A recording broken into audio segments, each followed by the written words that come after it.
¿Qué tal? Buenos días. Vamos a continuar con este Congreso Internacional de Derecho Turístico.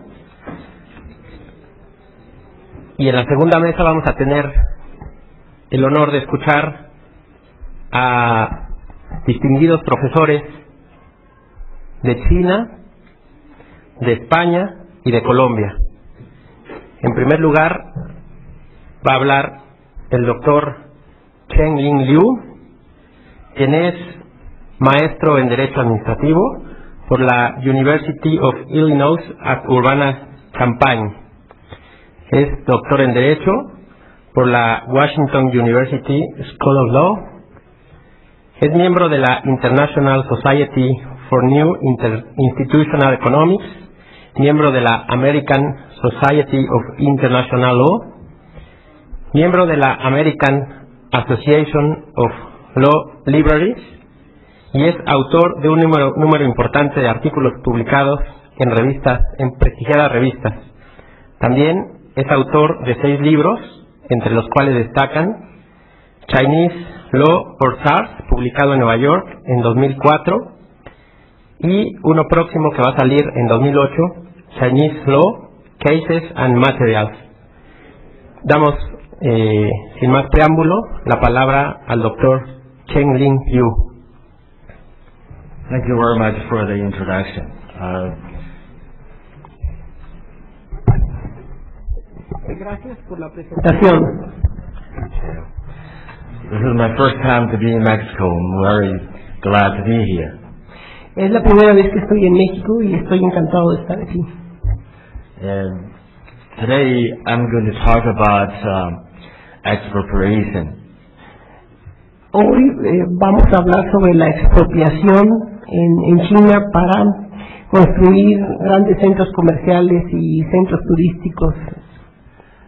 Even though it is not directly related to tourism, but if you go to Shanghai or Beijing, probably you realize that how the shopping mall come from. Aunque la expropiación parecería no estar íntimamente ligada al turismo, lo está si nosotros visitamos las ciudades de Beijing y Shanghái. So it has to do with the tourism. Tiene que ver con el turismo, como ya dijo un exponente anterior, todas estas expropiaciones. Today I'm going to talk about how the Chinese economic development affect the ordinary people's life. Hoy vamos a hablar cómo los desarrollos económicos afectan a la vida de las personas en China. Undoubtedly, the economic development has benefited a lot of people. Los desarrollos económicos han, por un lado, beneficiado y perjudicado a mucha gente.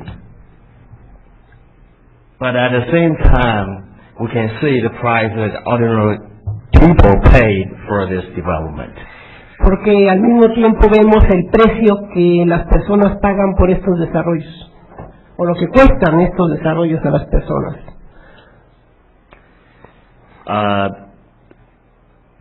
So here's the PowerPoint here, and we can see how many ways that the government can take property. Ahorita en la pantalla vamos a ver los modos que tiene el gobierno para expropiar, para quitarle a los ciudadanos su propiedad. First of all, the way to take property is the best way to take, I think, is confiscation for the government. La primera forma del gobierno es la confiscación. That means without consent, without compensation. Eso significa que les van a quitar los bienes sin su consentimiento y sin compensación alguna, como nosotros llamamos indemnización. But that only happened in a revolution. Pero eso solo sucedió en la revolución. So here we can see the matrix here. Confiscation is all red in color, and is without consent, without compensation. Podemos ver marcado en rojo que la confiscación significa, como ya hemos dicho hace un momento, sin consentimiento y sin una indemnización. This is the ideal way for the government, but it's a terrible way for private property owners. Es una forma ideal para los gobiernos, quitar la propiedad sin consentimiento y sin indemnización. Es la forma ideal para ellos. The best way to do it for private owners is the green way. That means with consent, with compensation. That's buy from the open market. La mejor forma para los propietarios es a través de con consentimiento y con indemnización y al precio del mercado. But in the world, in many jurisdictions, that the government has the power to take private property for public use. That means the second rule. Pero el gobierno la que utiliza es la regla número 2, donde no hay consentimiento y hay una indemnización, pero muy baja. One red, one green. That means no consent, but compensation. Eso significa sin consentimiento, pero con una indemnización, como ya hemos platicado, muy pequeña. Government such power is called eminent domain. Los poderes de ese gobierno, esos poderes tan grandes, se llaman dominio eminente. In the eminent domain clause, there are 3 elements: public use, compensation, and due process. En el dominio eminente hay 3 elementos, que son el consentimiento, el uso público y la compensación, y el proceso, el debido proceso. So in the United States, the Fifth Amendment has made it clear that no private property shall be taken for public use without compensation. En los Estados Unidos, él ha hecho un estudio comparativo de las expropiaciones en Estados Unidos y hay una enmienda que dice que no podemos nosotros quitarles a las personas su propiedad sin una indemnización apropiada. I believe the similar provision is available in the Mexican Constitution. Dice que él cree que esta misma regla está en nuestra Constitución. In China, this clause came late in 2004. En China, esta forma de quitar la propiedad, de expropiar con una compensación, es muy reciente, data de 2004. Whether it's the United States or Mexico or China, there are 3 elements of a taking law, eminent domain law: public use, compensation, due process. Él dice que hay una característica general de estas expropiaciones, que es el uso público, la compensación y el procedimiento legal. So we want to look at the Chinese law, why there's a constitutional guarantee on the one hand, but on the other hand, the private property owner's right seriously infringed upon. Vamos a ver cómo, a pesar de que existe ya establecido en la Constitución una garantía, esto no favorece grandemente a los propietarios privados. Now, we have a brief introduction to how the Chinese property law came into being. Vamos a dar una pequeña introducción de cómo es la ley en China. Before 1949, before the revolution, everything was owned by private parties. Antes de la revolución, antes de 1949, todo era poseído por las personas privadas. After the revolution, and the government take control of every part of land and public buildings. De 1950 a 1990, el gobierno se hizo propietario de toda la tierra. Él era el único propietario. And during the economic reform in the end of 1980s, the property rights was recognized and public housing was privatized to individual owners. A partir de 1980 empezó a crearse nuevamente esta incipiente propiedad privada. Now the property owner, they have the right to own the bricks and the apartment building, but they don't have the right to own the land underneath. En las nuevas reglas de la propiedad en China, los propietarios son dueños del espacio que ocupa su departamento, de los ladrillos, pero no son dueños del suelo. The land underneath is a use right that the property owner can buy for 70 years. El uso de esta propiedad es por 70 años en China. After 1990s, the government realized that the individual owners would not contribute too much to the economic development, and they realized that the individual developers, commercial developers, make bigger contributions.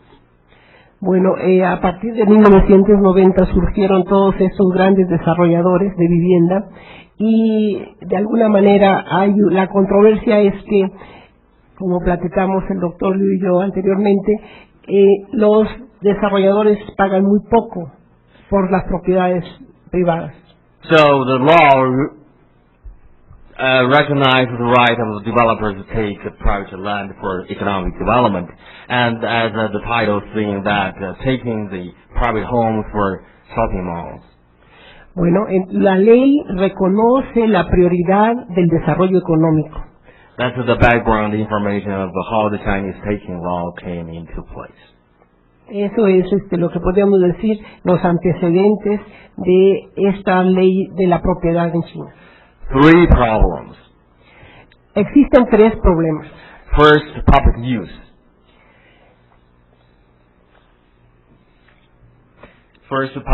Primero, él dice que el primer problema es ¿qué es el uso público? ¿Qué es la utilidad pública? Public use is interpreted so broadly that every project is a public use from a government perspective. El concepto de uso público es tan amplio que todo puede caer en ese concepto. Because the local leaders are not elected and they are appointed by central government, their sole goal to increase economic efficiency. Como los comisionados para dar estos desarrollos, para manejar estos desarrollos, dependen del gobierno, pues ellos quieren quedar bien con el gobierno y generalmente es a favor de los desarrolladores y en detrimento y en perjuicio de los poseedores privados. To increase the economic development, so the taking land property right is the efficient way to achieve the goal. La forma más fácil de estos funcionarios de congraciarse con los gobiernos es comprando la tierra barata y dándoselas a los desarrolladores que van a tener unas grandes ganancias. As a result of it, and they interpret the public use so broadly. Esto es el resultado de interpretar el uso público de una manera tan general. Second, the problem with the compensation. El segundo problema es la indemnización. The compensation is so low because of 2 problems. La compensación es muy baja debido a 2 cuestiones, a 2 problemas. First, the government tried to achieve economic miracle, tried to lower the costs for development. El gobierno quiere lograr el milagro económico a muy bajos costos. Second, the appraisers, the accountants, they appraise the land in a way that the developers and the government like. Segundo, los valuadores. So there's a conspiracy. Él dice que hay una conspiración entre los valuadores y los desarrolladores porque los valuadores de alguna manera dicen que la tierra vale muy poco y entonces la indemnización es muy baja. Entonces hay una conspiración entre esos valuadores, estos desarrolladores y el gobierno. So people got driven to the land from their apartment and then moved to the suburban areas where there's no school, no shopping area, and their lives changed once forever. Los propietarios son despojados así de sus tierras y se tienen que mudar lejos a los suburbios, donde no hay servicios, donde no hay lugares de comercio, y su vida cambia completamente. And the third problem is with the due process. El tercer problema es el procedimiento. In the United States, there's not much problem with this, but in China, there's a very serious problem. En Estados Unidos no hay un gran problema con los procedimientos, pero en China sí. Because the property owners receive the notice to remove is very late, only few days or 10 days in advance, and there's no way to prepare for removal. Los propietarios reciben la notificación para salirse de su propiedad solo unos días antes. So there's a forced eviction happened in some places. Entonces tenemos un lanzamiento forzado. No quieren abandonar su casa, entonces los van a lanzar con las fuerzas públicas. So there's some other means being used to forcibly evict property owners if they try to hold out, try to stay. Hay otros medios para lograr que los propietarios se salgan de esas tierras, y esos son los siguientes. Yeah. So usually the use of the means is the cut off of water and electricity. Uno de los medios es quitarles el agua y la electricidad. To make the area unlivable. Hacer esta área inhabitable. They are under pressure to accept the deal proposed by the developer. Por no aceptar el trato que les están ofreciendo. So it is a contract under duress. Entonces es un contrato bajo presión. Yes. So this is the problem, and what the solution should be. And there's no easy way to cure the problem. No hay una solución sencilla a este problema. I propose to have independent organization like judiciary to oversee the government power. Él propone que haya organizaciones independientes que fiscalicen este poder del gobierno para expropiar. And the second is truly increase the compensation for property owners. Y el otro sería genuinamente elevar la indemnización, no pagar tampoco por las propiedades. In the United States, if a primary house is taken for public use, the state has to pay, in some states, in Indiana, has to pay 150% of the market value. En Estados Unidos, cuando la propiedad es expropiada para usos públicos, como en el estado de Indiana, el estado no solo paga el 100% de lo que marca el mercado de la propiedad, el valor de la propiedad, sino un 50% más. Here is a graph. I want to explain just briefly the graph here. The horizontal line is the cost for takings for eminent domain. Ahí hay una gráfica donde nos indica cómo puede ser la indemnización, empezando por esa línea perpendicular. The responsible government should increase this line to a certain level. El gobierno pudiera elevar esa indemnización a cierto nivel, esa raya roja dice un nivel más elevado. To force developers to think their decisions to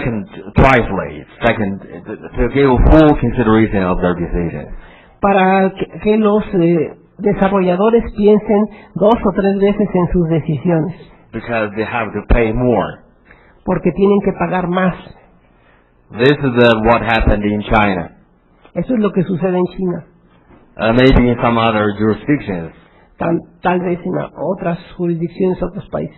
If you make it very, very low, what happened is abuse of this power.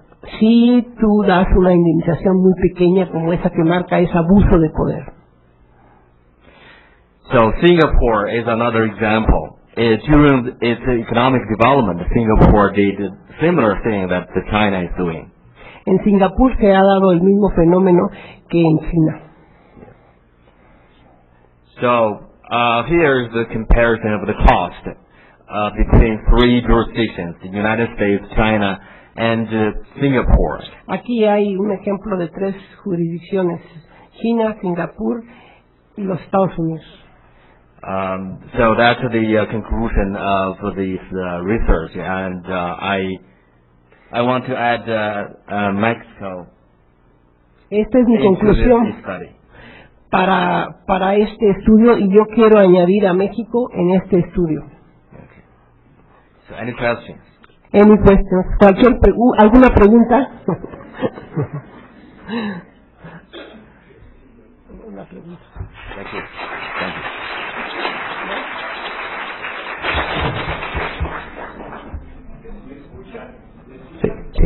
Sí, ¿nos puede pasar su pregunta por escrito? No me gustaría, ya la hice y sea en México me gustaría que se hiciera un poquito lo que está haciendo en China, porque aquí no solamente vendamos las concesiones, sino hasta propiciamos la corrupción. Ojalá que los desarrolladores turísticos tomaran en cuenta a la comunidad y no nada más a los empresarios nacionales y a los empresarios extranjeros. Aquí a las comunidades casi no tendrán ninguna compensación, y con el prurito de la creación de empleos, lo que estamos haciendo es aportar mano de obra barata, de tal suerte que los desarrolladores turísticos son desculturizadores, ecocidas y descocidas, así de simple. Sí, muchas gracias al doctor Zhengying Liu por su brillante conferencia sobre el régimen de las expropiaciones en China. Y no hay mucho tiempo para hacer preguntas. Si quieren pasarnos estas por escrito y anotar por favor su correo electrónico, ¿sí? Porque vamos muy atrasados con el tiempo. Enseguida tendremos la oportunidad de escuchar al doctor José Luis Moreno García, de España. Él fue diputado constituyente en 1977-1978 y es profesor de Derecho Administrativo del Turismo y coordinador de los estudios de turismo en la Universidad a Distancia en Albacete, España. Lo escuchamos, doctor. Bien, yo querría, antes de comentar nada propio, dar una muy expresa muestra de gratitud a los organizadores, fundamentalmente al doctor Fernández Ruiz por su cortesía o sus cortesías en todo este tiempo previo, a su equipo, a la Universidad UNAM de México, que tan magnífica ubicación e instalaciones tiene, y a todos ustedes por su atención hasta ahora y en lo sucesivo en estas 2 jornadas. Decir también que la aportación que yo mandé a la Secretaría del Congreso no era propia solo, puesto que está participada por el profesor Moreno Molina, profesor de la Universidad de Castilla-La Mancha, y que no ha podido estar entre nosotros ahora, pero que también en su nombre yo les hablo y les transmito su saludo. Decir que por la extensión, por un lado, de la ponencia y por la concomitancia lógica que tiene con algunas de las intervenciones precedentes, y estoy seguro también que con algunas de las futuras a lo largo de la jornada, puesto que cada uno lo que miramos desde nuestros distintos ángulos fue cómo veíamos la legislación de turismo en nuestro particular enclave. Obviamente aquí se han hablado, sobre todo en la primera mesa, tanto por el doctor Franco Ferrari como por el doctor de Gordillo, como por la señora doctora Morán, como por el doctor Rodríguez Arana, de determinadas cuestiones con las cuales, con su participación, mi coincidencia es total, tanto fundamentalmente en la difícil conexión competencial que hubo en esa Constitución, con la cual hace unos minutos se daba la referencia de que fui uno de esos centenares de participantes alborozados en un nuevo tiempo en España, y del mismo modo que creo que la inmensa mayoría de los habitantes del planeta estamos moderadamente satisfechos de lo que supuso España, sobre todo la España previa al 77 a la España del 77 para acá.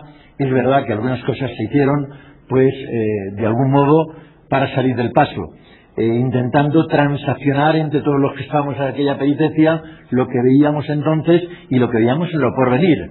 Y obviamente en el turismo hay muy poca referencia, la del famoso artículo 148 antes mencionada, y por otro lado nada completa. El turismo, como se ha dicho ya varias veces a lo largo de la mañana, tiene una situación tanto en el mundo del derecho como en la economía, como en la sociedad, transversal. Es decir, el turismo no es exclusivamente una parte de lo que hay en la economía, ni es una parte de lo que le puede afectar a los consumidores, ni es una parte, por otro lado, de la cultura o del deporte o de la sanidad, mucho menos no es una parte del medio ambiente, pero está participada por todas esas cuestiones. ¿Y de qué modo?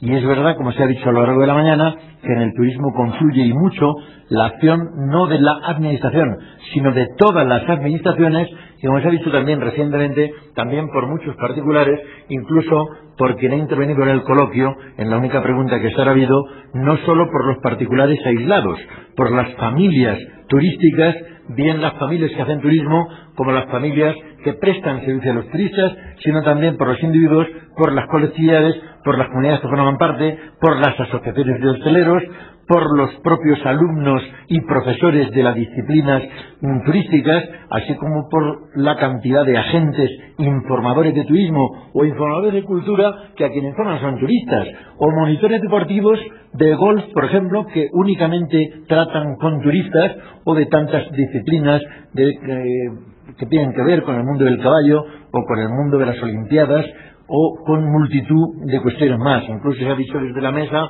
me parece que por parte de uno de los ponentes anteriores, que también hay un turismo de las peregrinaciones. Díganlo, por ejemplo, aquí en México o en muchos otros lugares. En definitiva, el turismo es una razón muy compleja. Yo en la ponencia doy unos datos. Como sé que por otra parte van a tener todos acceso a las mismas y que se van a colgar, yo me remito tan solo a dar un muy pequeño perfil de las 25 o 30 páginas que aquí están contenidas. Según la Organización Mundial del Turismo, el volumen del sector representa aproximadamente un 30% de las exportaciones mundiales de servicios y ocupa más del 10% de la población activa del mundo. El turismo supone en los países eminentemente turísticos un peso específico muy elevado en su PIB, en algunos casos tan elevado que prácticamente, como se ha dicho aquí, algunas islas o algunos países eminentemente turísticos, prácticamente todo su PIB es del sector turístico. En concreto, en España se representa ya el 11% del PIB, con una facturación en el último año cerrado, la economía da los datos últimos del año 2004, una facturación de 91.968 millones de euros. Y en México, como se ha dicho, supone la tercera fuente mayor de ingresos por ahora. El número total de turistas pasó de 25 millones en 1950, computados por la OMT, Organización Mundial de Turismo, creo que saben que tiene su sede en España, al último cómputo ya empezado este año y con referencia al año pasado, que fue de 842 millones de turistas. Según la OMT, África, con 40,3 millones de turistas, es la zona con mayor porcentaje de crecimiento en el 2006, el 8,1% América.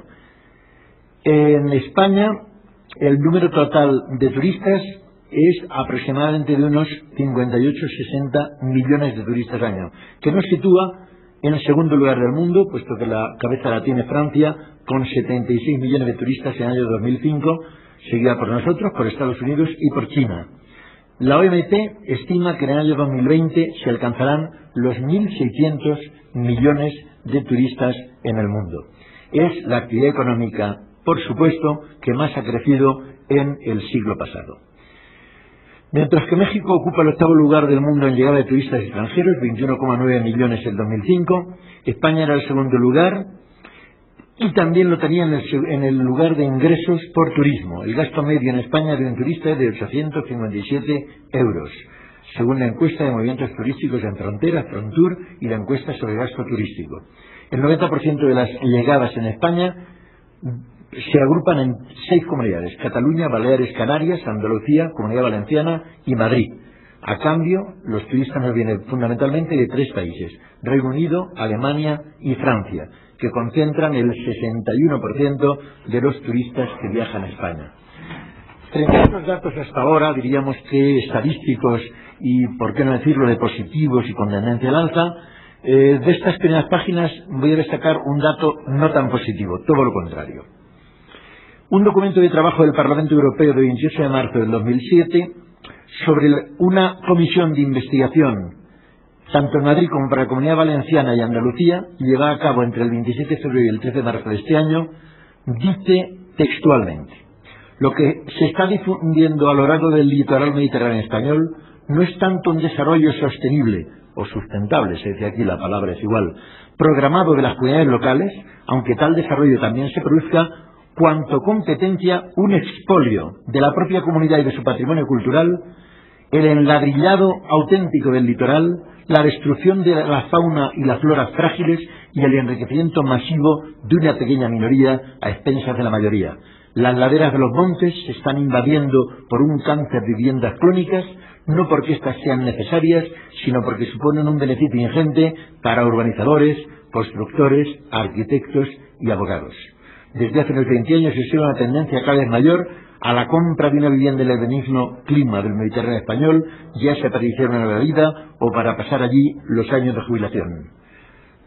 No voy a seguir leyendo, pero tienen varias páginas en donde verán que no hemos regateado sacar datos que permiten ver no solo la parte clara, sino también algunos de los claroscuros que sobre esta situación se dan. Más adelante comentamos alguna cuestión como al respecto de la Unión Europea y sus políticas y actuaciones sobre medio ambiente. La Unión Europea aplica al sector turístico las disposiciones relativas a la libre circulación de personas, mercancías y servicios, a las pequeñas y medianas empresas y a la política regional. No cabe duda de que la importancia económica y social del turismo justifica hoy la intervención de todas las instituciones europeas. Para la Unión Europea el turismo es uno de los sectores con mejores perspectivas de futuro. Contribuye de manera importante al crecimiento económico y al empleo en la Unión Europea. Representa aproximadamente por encima del 5% del PIB y cerca del 10% del empleo. Por otra parte, su crecimiento es continuo y superior al crecimiento de la economía en general. Por eso puede explicarse, por un lado, por la mayor importancia que ha adquirido el tiempo de ocio en la sociedad, vacaciones pagadas, envejecimiento de la población, etc., y por otro, por el crecimiento económico a largo plazo. Más adelante, creo destacable que en turismo y medio ambiente, las referencias al turismo en los programas comunitarios permiten pensar que estamos ya hacia la promulgación de una Agenda 21 del turismo en Europa. Se habla de las políticas de acción de la Comunidad Europea y querría destacar fundamentalmente como puntos ya finales de mi intervención que, aunque como se ha señalado antes, no está en absoluto dictaminado que sea una competencia estatal el legislar sobre el turismo, sí se dice aquí que siempre que la ejecución corresponda directamente a las comunidades, hay cuestiones en donde debe entrar, no solo que entra, debe entrar el Estado, como debe entrar también la Comunidad Europea. Obviamente, sin olvidar ambas instituciones por encima del marco de las autonomías, que la autonomía tiene que estar presente a la hora de la ejecución, a la hora de concreción de esos programas. Un ejemplo o dos los voy a poner. Dice en el Plan Integral de Calidad del Turismo Español, la Secretaría de Estado de Comercio, para el periodo 2000-2006, el programa se llama el programa PICTE, que hay una serie de programas de apoyo y mejora de la calidad del turismo, entre los que destacan los planes de excelencia y dinamización turística, que contemplan inversiones en estudios sobre la repercusión en el medio ambiente, la aplicación de la Agenda 21, la recuperación de espacios naturales, ajardinamiento, dotación de puntos limpios, rehabilitación del patrimonio y en general actuaciones de la mejora de la calidad en los destinos pilotos seleccionados, con el objetivo de servir de modelo ejemplificador del turismo sostenible. por comentar brevemente cómo se puede incorporar una ciudad, una comarca o un territorio singular en esos planes, arrancan de la iniciativa local. Deben de ir, diríamos que de la mano de la comunidad autónoma, y son participados por 3 partes iguales por el gobierno central, que también pone un dinero. Por ponerles un ejemplo, yo vengo, como se ha comentado en la presentación, de un centro regional de la UNED, que está en mi tierra, concretamente dentro de Castilla-La Mancha, que es Albacete. En Albacete se ha aprobado por el gobierno central un plan de dinamización para la mejora del turismo de la zona de Albacete, que no es la mejora del turismo de la ciudad de Albacete, sino de la provincia de Albacete, que es una provincia, como tantas otras de la España peninsular que no tiene mar, pues basada en la excelencia del turismo rural, del turismo de montaña, del turismo de pesca, del turismo de caza, del turismo de lugares agradables, de casitas de madera, de ranchos, de senderismo, es decir, algo parecido a lo que probablemente algunas zonas de México y algunas zonas, muchas del continente americano, están haciendo o tendrán que hacer. Es un turismo que además viene siendo una fenomenal llamada a los ciudadanos de determinado ranking social, capa media, media alta, de las ricas zonas del litoral. Lo digo con un ejemplo: los mejores clientes de la provincia de Albacete no son por ahora extranjeros, solo hay un 8 o un 10% de extranjeros, son de las provincias próximas a Albacete, que también se estresan de tanto mar, tanta calma, tanta temperatura y tanto bañador, y lo que vienen es pescar o caminar. Esto pasa también en Navarra, pasa también en la otra Castilla. Tiene también un gran componente con cuanto el patrimonio cultural, con el patrimonio artesanal, con el patrimonio gastronómico, que como todos saben también es otra parte importante del turismo. Bueno, pues en el caso, les decía, del plan de innovación turística de Albacete, 3 millones de euros han salido de 3 cajas. 1 millón es de la Diputación, aquí mencionada por un profesor precedente, de Albacete y el Ayuntamiento de la capital.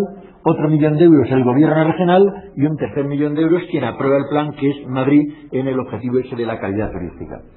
Por su parte, hay también ahora unos proyectos que se llaman Municipio Turístico Sostenible, con el objetivo de promocionar a los municipios un modelo para la gestión medioambiental basado en el Reglamento Comunitario 1836/93, en siglas EMAS. Este reglamento estaba en principio diseñado para ayudar a las empresas del sector industrial a conseguir objetivos medioambientales, pero ha comenzado a aplicarse de manera experimental al sector turístico. Ha sido revisado y se ha extendido a todos los sectores de esta actividad.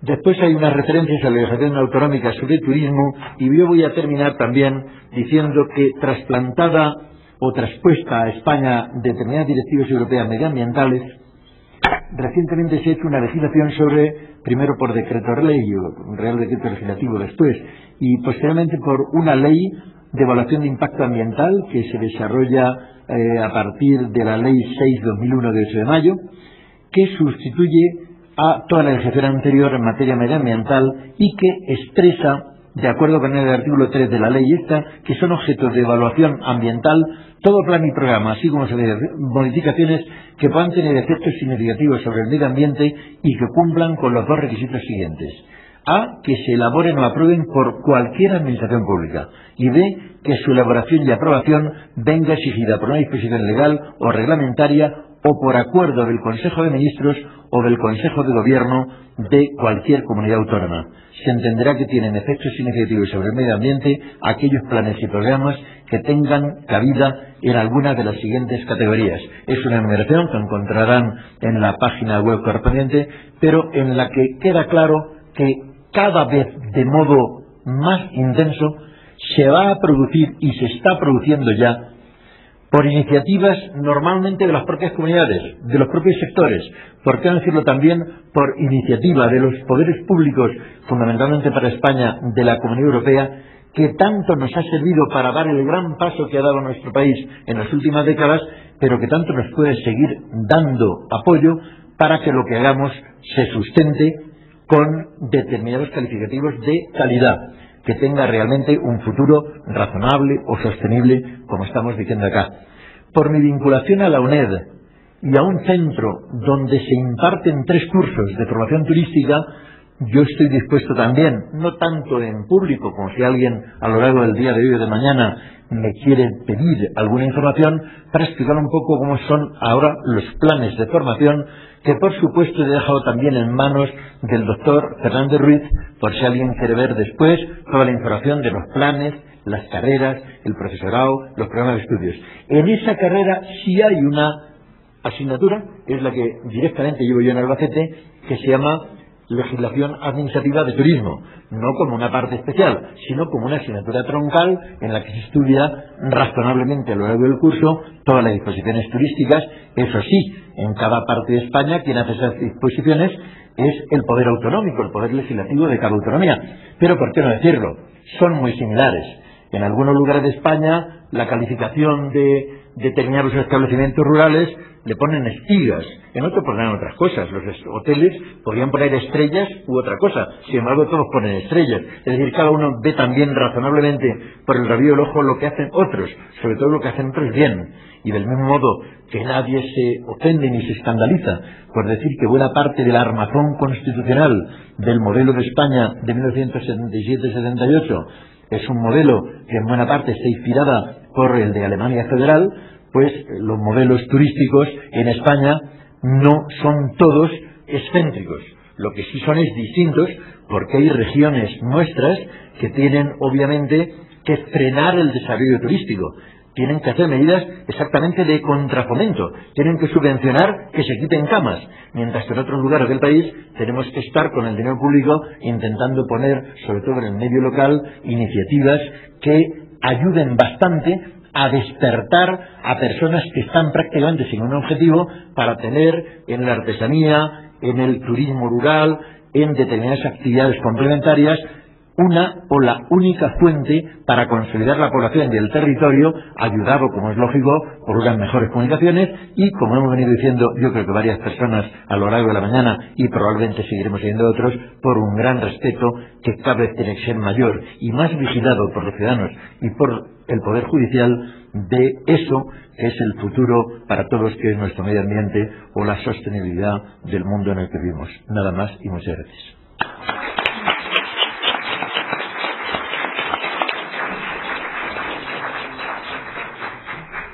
Sin duda uno de los temas que plantea el derecho del turismo es precisamente la delimitación de las competencias entre los diferentes órdenes de gobierno y también entre las distintas materias que impactan sobre este derecho. Muchísimas gracias al profesor doctor José Luis Moreno García por su brillante conferencia. A continuación vamos a escuchar al doctor Juan Francisco Pérez Gálvez. Él es doctor en Derecho Administrativo, es profesor titular de Derecho Administrativo en la Universidad de Almería, es miembro fundador de la Asociación Internacional de Derecho Administrativo, es miembro de la Asociación Española de Profesores de Derecho Administrativo, ha dictado numerosos cursos y conferencias en España y en el extranjero, y además es autor de 12 libros y numerosos capítulos de libros y artículos. Tiene la palabra el doctor Juan Francisco Pérez Gálvez.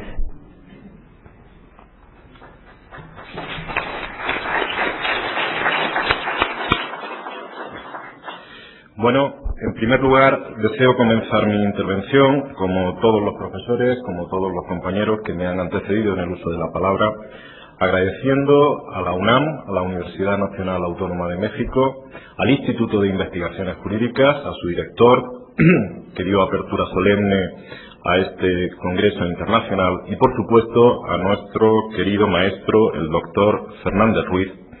Y además debo comentar la conveniencia y oportunidad de esta materia, que sin duda se está poniendo de manifiesto en los distintos conferenciantes y creo atisbar también que en muchas de las personas que están escuchando estas conferencias. Acabamos de tener un dato, y es que en España el turismo supone el 11% del Producto Interior Bruto, y eso es algo muy, muy importante. Es la primera industria nacional. Evidentemente yo trasladaría una idea a este país, que también me ha tratado las veces que me ha recibido, y es que es necesario para un incremento notable del crecimiento y de la actividad turística en México que ese crecimiento tenga un soporte doctrinal razonable. Y sin duda, eventos de esta naturaleza contribuyen de modo decidido a lograrlo. En segundo lugar, yo les recomiendo a todos ustedes, y recomiendo también a los investigadores mexicanos, que aprendan lo que se ha hecho bien y que aprendan lo que se ha hecho mal en otros lugares del mundo. Evidentemente, es una actividad económica, es una actividad con efectos sociales muy importantes, pero el compañero que acaba de dictar su conferencia hablaba de cómo en España hay cuestiones de las que podemos estar muy orgullosos desde el punto de vista del turismo, desde el punto de vista de su organización, desde el punto de vista de su explotación, pero también tenemos problemas en esa costa del Levante que en muchos casos se encuentra arrasada por un modelo que desde luego no es el más eficiente y que, como dijo la profesora de Francia, tiene que tener muy presente, porque así lo impone la Unión Europea y porque así lo impone el sentido común, los valores medioambientales y un desarrollo sostenible. Por tanto, se puede aprender de lo que se ha hecho en otros lugares y se pueden evitar errores, algo que me parece fundamental. Yo no voy a utilizar muchos datos, pero sí quiero decirles que en el año 2020, ahora mismo España recibe aproximadamente unos 60 millones de turistas y es el segundo destino turístico. En el año 2020, China, y nos ha acompañado un profesor de aquella nacionalidad, será el primer destino turístico con 130 millones de turistas, Francia el segundo con 113, Estados Unidos el tercero con 110 y España el cuarto con, se calcula, unos 72 millones de turistas, lo que supone aproximadamente un incremento de un 20% sobre las cifras actuales. También debo decirles que yo buscaba un tema para este congreso que se saliera un poco de los cauces más habituales, eso casi es una constante en mi carrera académica y que por tanto lo traslado a mi obra escrita. Y como íbamos a tratar temas referentes la zona marítimo-terrestre, la zona turística marítimo-terrestre, hoy teníamos un día de tocar el turismo en su generalidad, yo busqué la conexión de esas dos cuestiones aprovechando que había estudiado, tengo varios trabajos sobre centros, servicios, establecimientos sanitarios, personal sanitario, etcétera, y qué relación había entre la salud y el agua. Si íbamos a tocar instalaciones hoteleras en zonas de mar, este país tiene unas costas preciosas, maravillosas, y entonces se me ocurrió que mi contribución podía ser turismo de salud, autorización y registro de balnearios, estaciones termales y curoteles en Andalucía. Ahora diré por qué Andalucía, aunque ya el profesor Rodríguez Arana y el profesor de Castilla-La Mancha han delimitado muy bien cómo el régimen competencial en mi país hace que el turismo básicamente sea regulado en estas cuestiones por las comunidades autónomas. Pero además, quizá este tema me llamaba la atención porque llevaba tiempo pensando en una realidad que también es incontestable. Miren ustedes, en la zona donde yo vivo, en Almería, en esa provincia pequeñita que está en el sureste español, pero donde a casi todos los sitios que voy me encuentro a alguien que ha estado por allí. Aquí tenemos un ejemplo de un doctorando de la UNAM que está ahora mismo elaborando su tesis doctoral y que ha visitado mi universidad. Miren ustedes, yo llevaba dándole vueltas a una realidad, como digo, incontestable. Por ejemplo, allí en el Levante almeriense, en el Levante español, vemos con frecuencia como turistas británicos vienen a recibir tratamientos sanitarios en la sanidad pública. Y no son uno ni dos, son cantidades muy, muy importantes. Quizá porque el nivel de la sanidad pública en España es razonable, quizá porque las prestaciones públicas pues también lo son, quizá porque no hay ningún tipo de cortapisa, ningún tipo de problema a la hora de que cualquier persona, sean de la Unión Europea o de otros lugares, reciban asistencia sanitaria. Allí este fenómeno, como digo, es muy, muy importante. Hay otro dato que me llamaba poderosamente la atención para abordar esta materia. Hace no mucho tiempo salió una nueva ley en España que abordaba o modificaba el régimen de reproducción asistida. Y yo publicaba en la revista vasca de Administración Pública un estudio, un artículo sobre los centros y establecimientos sanitarios, cómo se veían afectados por esta nueva legislación. Cuando tiré un poco del hilo, hubo un dato que me llamó la atención. La empresa más importante de este sector en España, que además está ayudada en cierto modo por los poderes públicos de la Comunidad Valenciana, es el IBI, el Instituto Valenciano de Infertilidad, que además tiene un centro aquí, en DF, y que tiene también centro en Buenos Aires, en Lima, y está extendiendo en otros países de este continente. Me comentaban que tienen un segmento de negocio, y por lo visto con mucho éxito, única y exclusivamente para personas, para parejas, para matrimonios de Reino Unido, de Holanda, de Alemania, que por motivo de una legislación más restrictiva, pero sobre todo también por el precio, es decir, en un nivel de calidad muy alto, es mucho más económico coger un avión, trasladarse a España. Exactamente son los centros de Valencia y Alicante los que están especializados en esta materia. Es más, cuentan hasta con profesionales, con médicos, ginecólogos de estas nacionalidades para recibir a sus propios nacionales, a estos propios pacientes. Y como digo, el número es, desde el punto de vista cuantitativo, muy alto. Y esto me hacía reflexionar. Pero si me faltaba algo, el otro día, viendo la televisión aquí en México, veo un reportaje donde aparece que en Cali, Colombia, es muy frecuente el traslado de personas de otros países que van a recibir tratamientos de cirugía estética. Hoy se ha hablado aquí de Brasil, pero era un reportaje amplio, fue un reportaje de 15 o 20 minutos, muy detallado, unas clínicas que ofrecen además total garantía sanitaria, tienen ya hoteles buscados, los recogen en el aeropuerto, los llevan, bueno, una estructura magnífica, y sin duda, esto del turismo de salud, ¿verdad? Es algo que, yo llevaba dándole vueltas, llevaba tiempo, y sin duda esta fue una ocasión magnífica, aceptando la invitación del doctor Fernández Ruiz, para hacer algunas disquisiciones sobre el mismo. El tiempo es escaso y yo no quiero excederme, pero sí debía hacer al menos esta presentación. Miren ustedes, los antecedentes más importantes de este turismo de salud de agua, porque es a lo que yo me voy a referir de alguna manera ahora, son evidentemente los balnearios, las estaciones termales, que han tenido secularmente una influencia muy importante sobre la salud, pero que además tienen ahora mismo una referencia importante también por el valor paisajístico y por el valor ambiental de los establecimientos donde se prestan estos tratamientos. Nos podemos remontar muy atrás, más de 2000 años, y evidentemente romanos, árabes, etcétera, han utilizado estas instalaciones para el tratamiento de distintas enfermedades. Llama de alguna manera la atención las termas romanas que destacan por su extraordinario valor arquitectónico, pero también por su extraordinaria organización. Calidarium o sala de estufa seca, tetidarium o sala de baño templado, sala para unción de aceites, lugares de descanso, etcétera. Y además en España, en Itálica, en Archena, en Baños de Alcanje, tenemos ejemplos fabulosos. Después de los romanos va a haber épocas, como todo en la vida, de altibajos. Efectivamente, los bárbaros destruyen muchas de estas instalaciones. Muchos de los reyes cristianos no las fomentaron porque entendían que estas instalaciones fomentaban de alguna manera la promiscuidad. Pero también estos mismos reyes, en aquellos lugares donde aguas o manantiales se les atribuía funciones, atributos de carácter milagroso, pues levantaron templos y levantaron iglesias para este fin.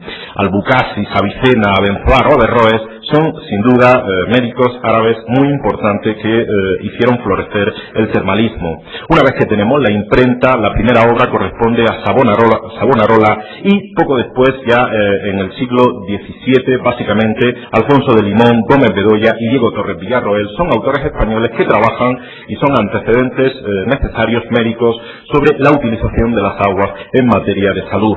Es llamativo que en 1816 se dicta la primera disposición en España que regula que al frente de estas instalaciones debe haber un profesional con suficiente conocimiento de las aguas y con suficiente conocimiento de la parte médica. Se funda la Sociedad Española de Hidrología Médica y además se establece que debe ser un director médico el que esté al frente de estos tratamientos.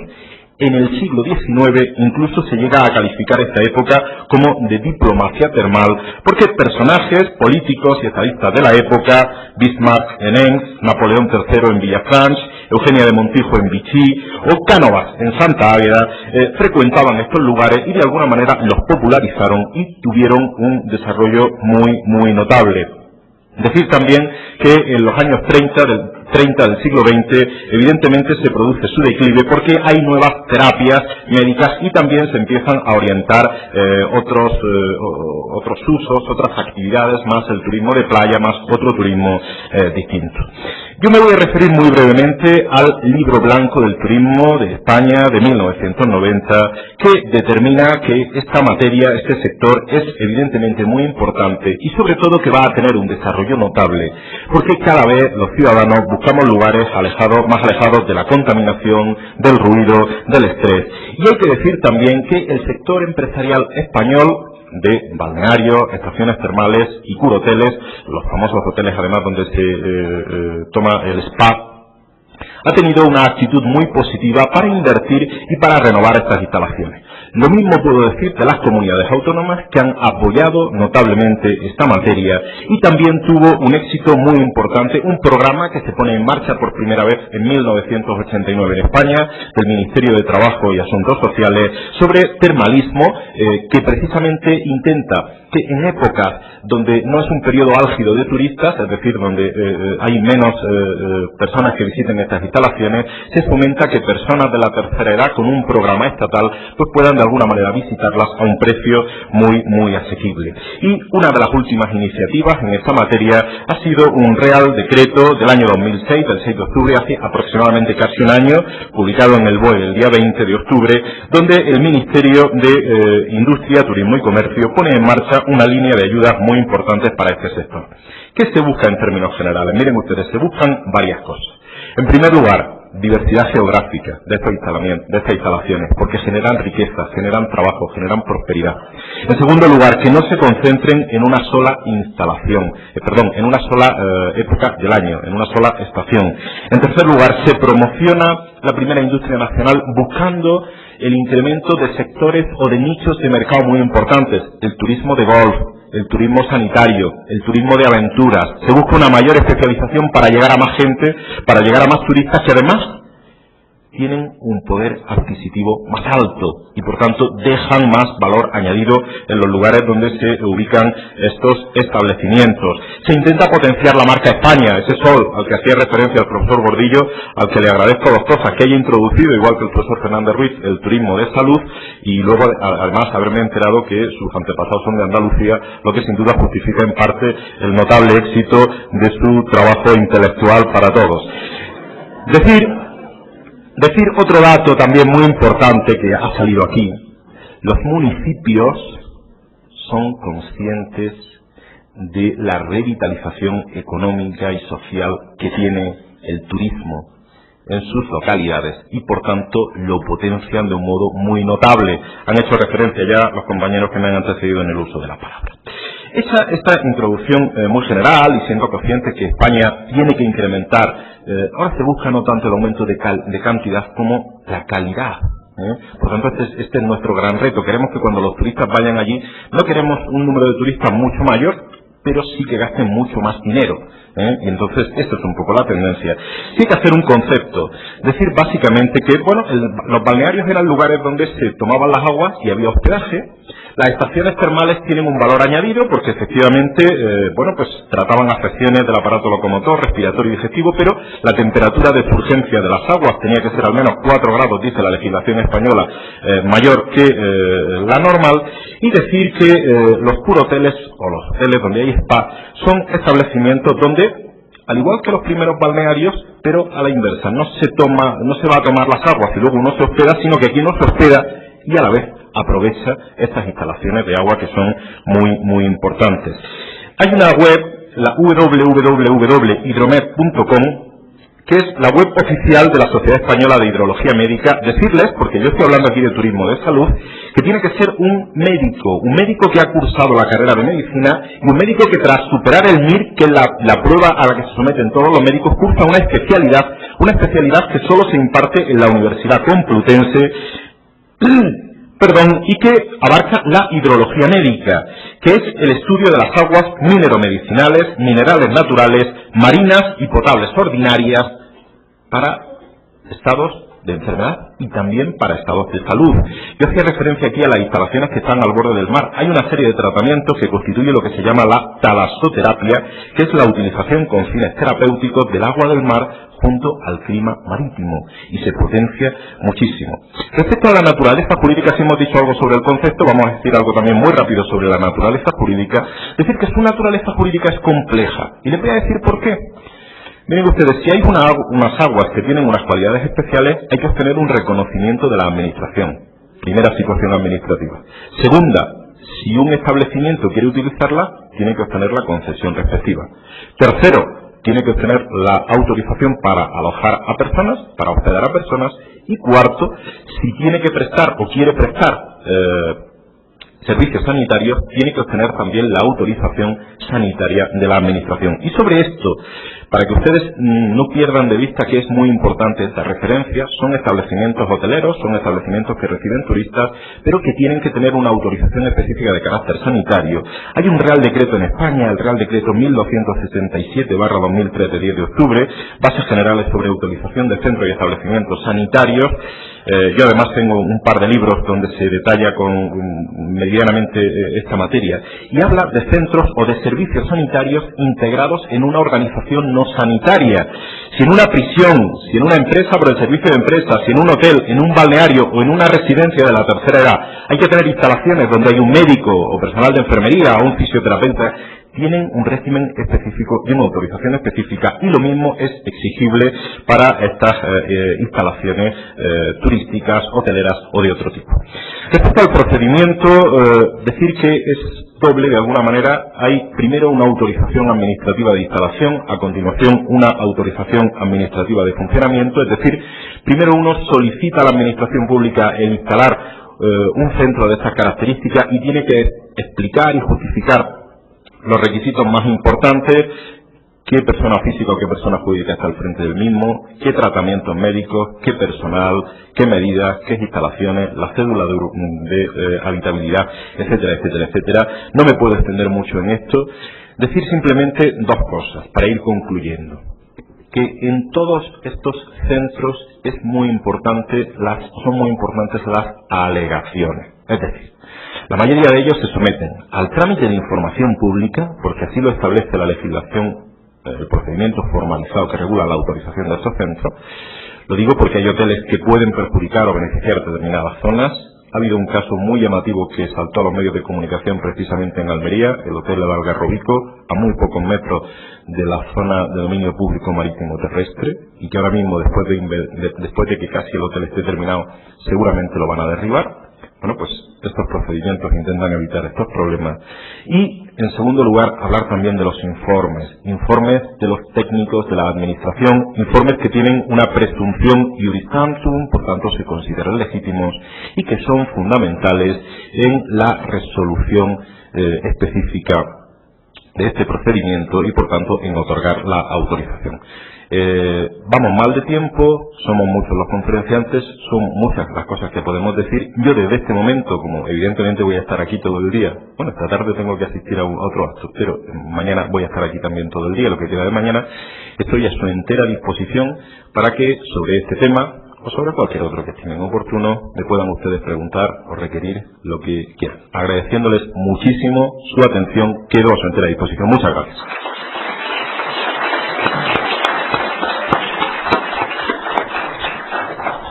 Muchas gracias al doctor Juan Francisco Pérez Gálvez, quien a lo largo de su trayectoria académica nos ha ofrecido escritos de temas poco estudiados por la doctrina española y que son una buena muestra de que hay necesidad de que se siga desarrollando y estudiando el derecho administrativo en estas materias.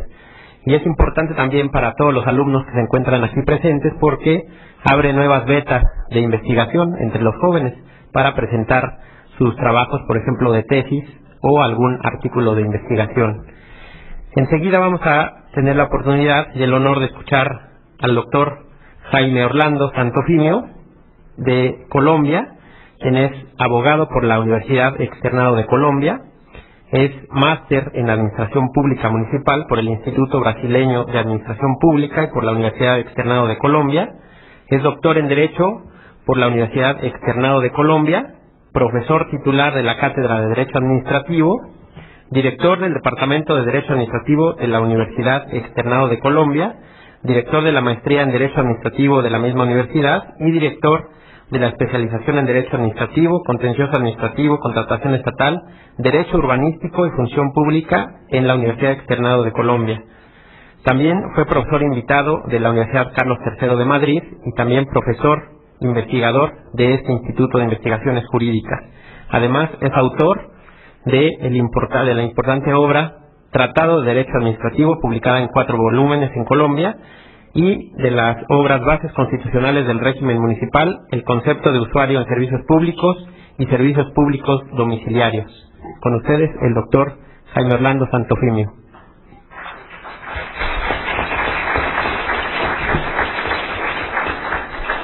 Buenas tardes. Reiterando los agradecimientos al Instituto de Investigaciones Jurídicas, al profesor Fix Hierro, al profesor Fernández por esta invitación a participar con ustedes y debatir algunos temas relativos al derecho del turismo, o por lo menos algunas reflexiones jurídicas que tienen incidencia en el ámbito del turismo.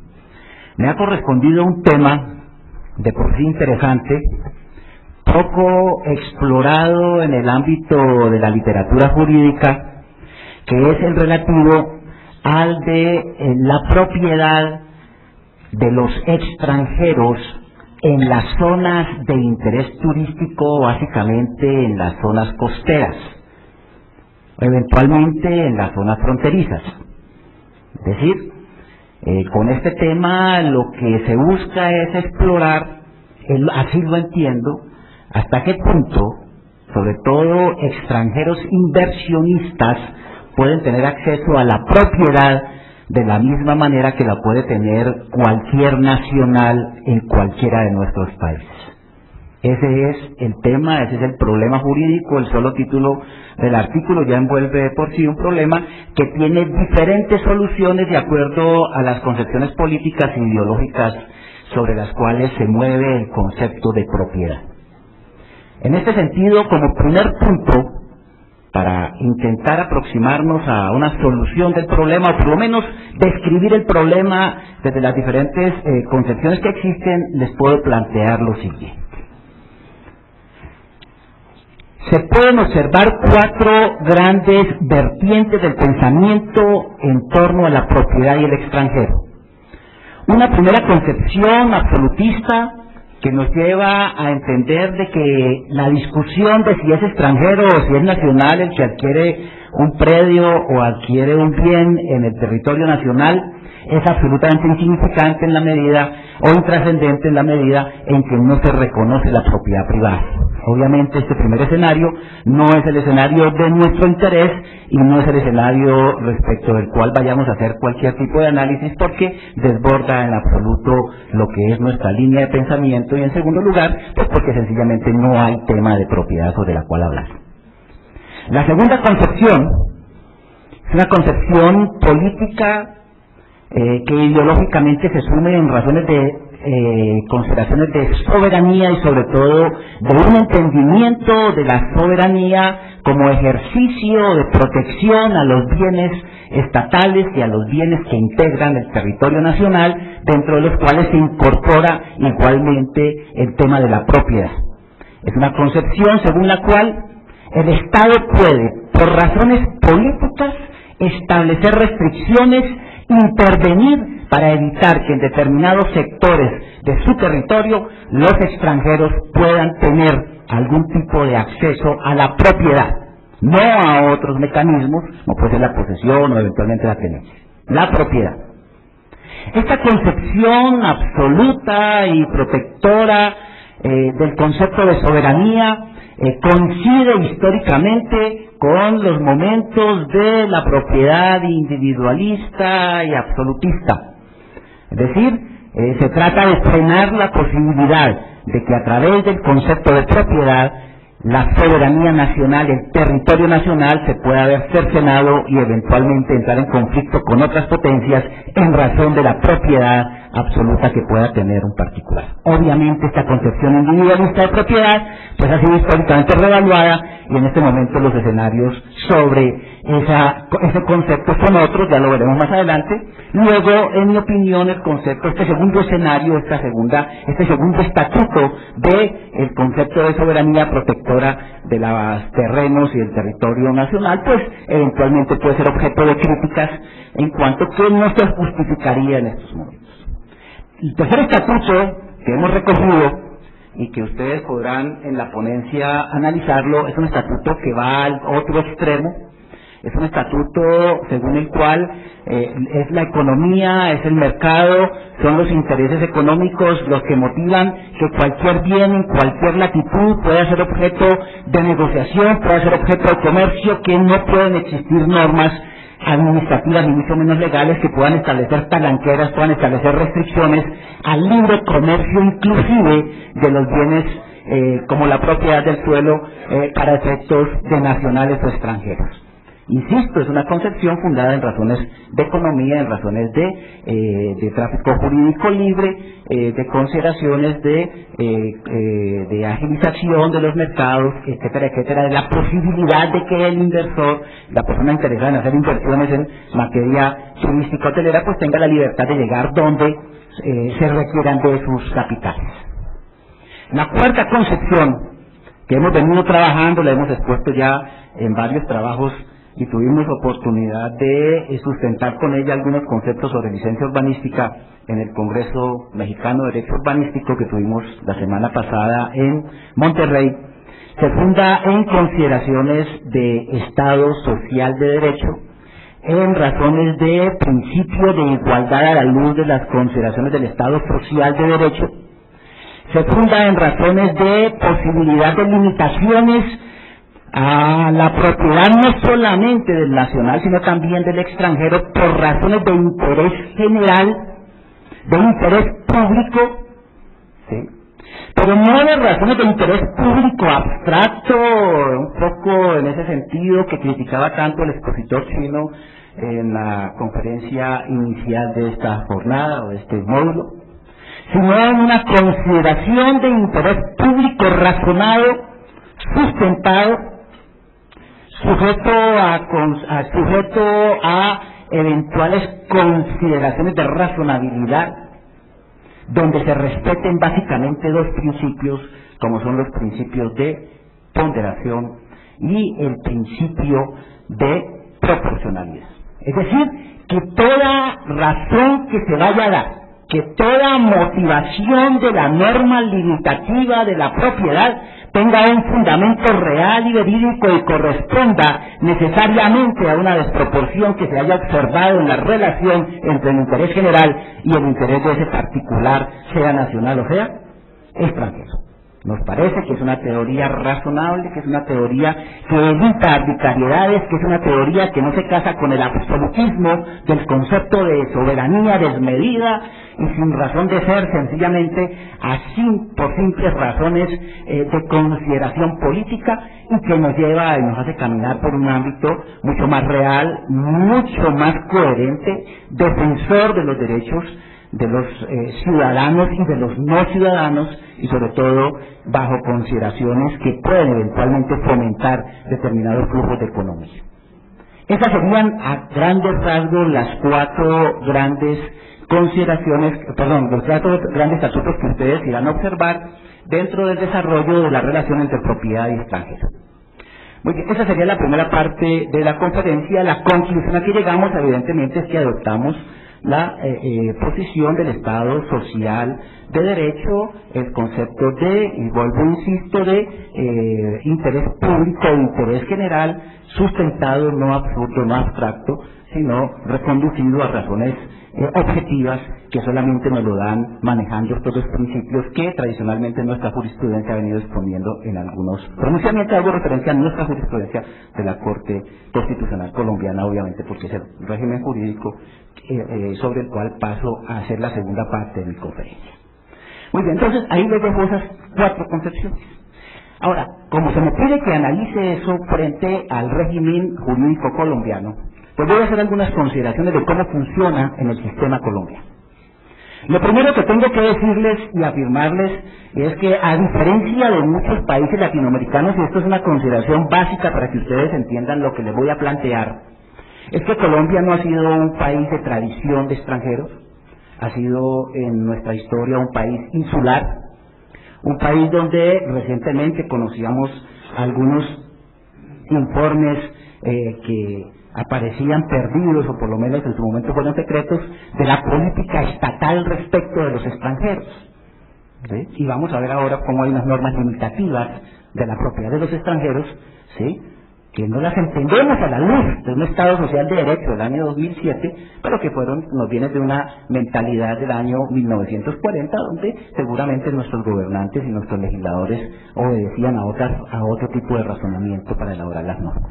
Insisto, no es un país volcado hacia el extranjero, o por lo menos los extranjeros no han encontrado que Colombia sea el sitio ideal para poder rehacer sus vidas después de las grandes catástrofes que se dieron en la Europa en el siglo pasado. Como sí sucede con otros países, Argentina, Brasil, la misma Venezuela, donde pues hay una tradición y por lo tanto hay un régimen jurídico muy particular respecto a los extranjeros. Entonces esa es una consideración importante. ¿Cómo funciona nuestro régimen constitucional al respecto de los extranjeros? Debo manifestarles lo siguiente. El texto constitucional colombiano, la Constitución Política de 1991, define al Estado colombiano como un Estado social de derecho, Estado social y democrático de derecho. Esa fórmula la cláusula del Estado social y democrático de derecho ha tenido un desarrollo en nuestra jurisprudencia constitucional, donde se reconduce evidentemente a unos propósitos de lo social vinculado a los propósitos estatales. Ese propósito de lo social vinculado a los propósitos estatales se vincula con el concepto de interés general, y ese concepto de interés general se reconduce sobre la base de los principios que les acabé de enunciar, de la ponderación y de la proporcionalidad. Ponderación frente a los derechos, frente a los conflictos, en este caso, eventualmente conflictos en que pueda tener el extranjero frente al interés general en razón de la propiedad, y desde el punto de vista de la proporcionalidad serían las medidas necesarias, oportunas, que se deban adoptar por la administración e incluso por el mismo legislador para efecto de hacer razonable esa medida y tratar de solucionar realmente un conflicto que se está dando entre extranjero y propiedad. Esa sería la primera consideración, y a partir de ahí se ha elaborado toda una teoría sobre el principio de igualdad y cómo manejar el principio de igualdad respecto al extranjero. ¿Qué ha dicho nuestra Corte Constitucional al respecto? Ha sido muy clara, dice: definitivamente, si esas son las consideraciones del Estado social de derecho, y si el extranjero tiene los mismos derechos en particular en el derecho colombiano, porque el artículo 100 de la Constitución así se lo permite, dice que tiene los mismos derechos salvo cuando existan restricciones por razones de interés general. Ese concepto de interés general debe ser medido, y pueden existir consideraciones justificadas, ¿sí?, reales, verídicas, ¿sí?, donde la actividad normativa del Estado debe intervenir, básicamente el legislador como el gran configurador en materia de la propiedad, para establecer algún tipo de restricción. En la medida en que no exista una causa para que el legislador intervenga, en la medida en que sea injustificada, no sea palpable, no sea verídica, realmente no corresponde a la solución de un conflicto con el extranjero en torno a la propiedad, pues esa norma sería violatoria de la Constitución Política, violatoria del principio del Estado Social de Derecho, del concepto de Estado Social, y obviamente de los principios sustentadores que hacen que esa norma pues no vaya a ser una norma arbitraria. Es decir, entre nosotros el concepto de interés público no es un concepto absoluto, abstracto y eventualmente arbitrario. Es un concepto que se debe reconducir por los senderos del derecho. En segundo lugar, si no se está en curso dentro del concepto de interés público, es decir, no hay una razón en la cual la generalidad de los colombianos necesitemos limitar la propiedad del extranjero, pues entonces ese extranjero tendrá que circular dentro del tráfico jurídico en perfecta igualdad con el colombiano. No habría ningún tipo de razón para establecerle ni limitaciones ni régimen jurídico específico a esa propiedad. O sea, jugamos exactamente a lo mismo, somos pares en ese sentido. Esa sería más o menos una condensándoles a ustedes el pensamiento constitucional, artículo 13 de la Constitución, artículo 100 de nuestra Constitución, sobre cómo funciona el esquema. ¿Por qué el constituyente en el año 91 acogió este sistema respecto del extranjero? Primero, por hacer un reconocimiento de que Colombia ha sido siempre un país aislado, de que nuestras políticas fueron siempre de cerrar las puertas, y de que en razón de la integración mundial, pues no se justifica mantener un régimen de protección cuando realmente ya esas razones de impedir que el extranjero fuese propietario de las costas pues tendría algún tipo de justificación. ¿Ya? Las grandes invasiones no se van a dar por ahí. La reclamación diplomática en torno a la protección de la propiedad ha sido relegada históricamente, ya no es un tema de trascendencia en el derecho internacional. Existen tribunales nacionales y extranjeros para resolver los conflictos. Luego, pues, no tendría ningún tipo de justificación. Y en segundo lugar, para permitirle al extranjero que usted, señor, puede llegar a este país está abierto, usted puede entrar a disfrutar de todo lo que estamos disfrutando los colombianos eventualmente. No obstante este planteamiento constitucional que es claro, encontramos algunas restricciones que se vienen dando históricamente. Les decía, desde el año 40 hay una disposición absurda, es un famoso decreto 1415 del año 40, que lo voy a leer. Dice lo siguiente, es cortito, dice: los terrenos baldíos ubicados en las costas nacionales y en las regiones limítrofes con las naciones vecinas, ya se trate de lotes intermedios reservados por el artículo 52 del Código Fiscal o de los no reservados, podrán en adelante ser adjudicados de conformidad con las disposiciones vigentes sobre la materia únicamente a colombianos por nacimiento.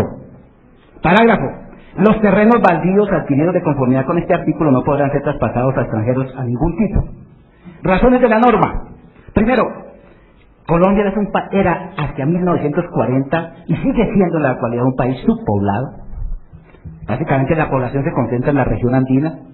Las costas, ambas costas, ¿sí?, se caracterizan por tener terrenos baldíos, un propietario, único propietario sería el Estado, y por el Estado comienza toda una política de entregar esos terrenos para que sean explotados por los particulares, pero en 1940 le dicen, usted no puede explotar el nacional por nacimiento, nacido en Colombia o hijo de padres colombianos nacido en el extranjero, ¿sí? Es decir, hay una restricción absoluta. ¿De dónde viene esa restricción absoluta? Y sobre todo en baldíos. Deviene de unas consideraciones históricas, primero de esa política de cerramiento y segundo, en algunos documentos que se han encontrado la Cancillería colombiana que me parecen absurdos. La mentalidad de los gobernantes de aquella época estaba investida de razones racistas, en la medida en que se consideraba que el extranjero podría ser portador de graves enfermedades y de que traerlo al país era perjudicial para la ciudadanía colombiana. Y así lo dice el tratado. Igualmente, hacia 1940 se desarrolló toda una política de restringirle a los europeos y a aquellos países, y a los ciudadanos de aquellos países que estaban en guerra, eventualmente el ingreso al país. Los mensajes cifrados que se han dado a conocer y que constan en los informes de la Cancillería colombiana es, por ejemplo, polacos no, judíos no, no visa, no visado, no permiso, no entrada. Luego los flujos de extranjeros pues se habían donado para otros. Pero entonces, esa es la razón política de la norma, esa está en 1940 porque no había otra. Ahora lo que se encontró en ese momento fue restringir la propiedad sobre baldíos. No se restringe la propiedad en esa norma sobre bienes baldíos o sobre el traspaso de bienes que no sean baldíos. Y ahí lo contradictorio. O sea que si el extranjero está interesado en comprar y se muestra en la tradición de la propiedad que ese bien no surgió como un baldío, no salió de la propiedad del Estado para el particular, pues el extranjero podría libremente adquirirlo. ¿Sí?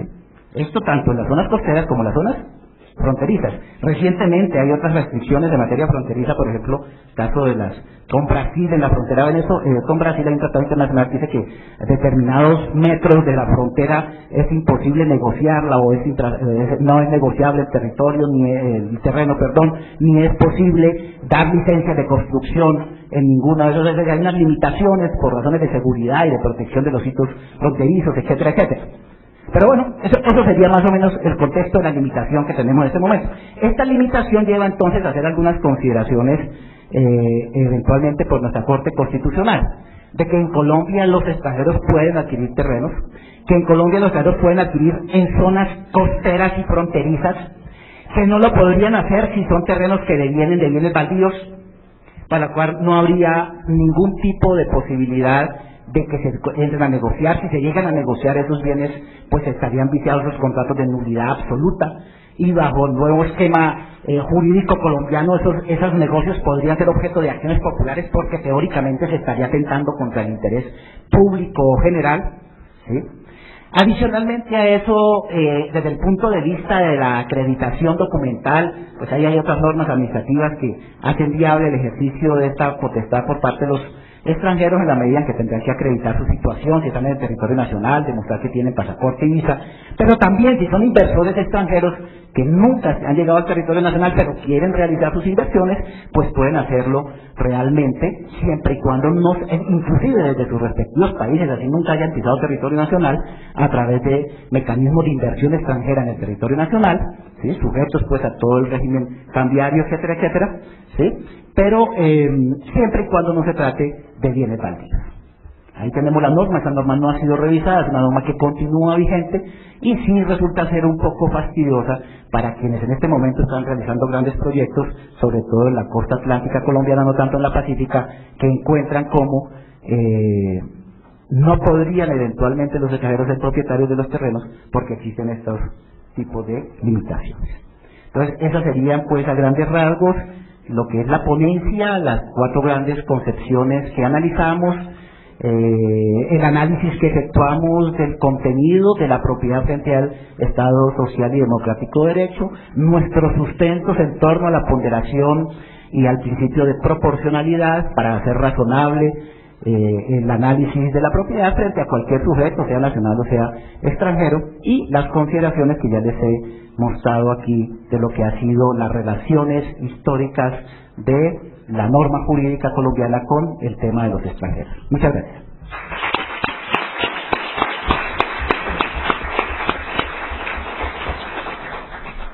Agradecemos al doctor Jaime Orlando Santofimio por su excelente conferencia, y también agradecemos a los profesores José Luis Moreno García, al profesor Juan Francisco Pérez Gálvez y al profesor Chen-Lin Liu por sus brillantes conferencias, y les rogamos que se queden en el auditorio para cerrar con la tercera mesa. Invitamos a los ponentes y al moderador para que suban al presidio.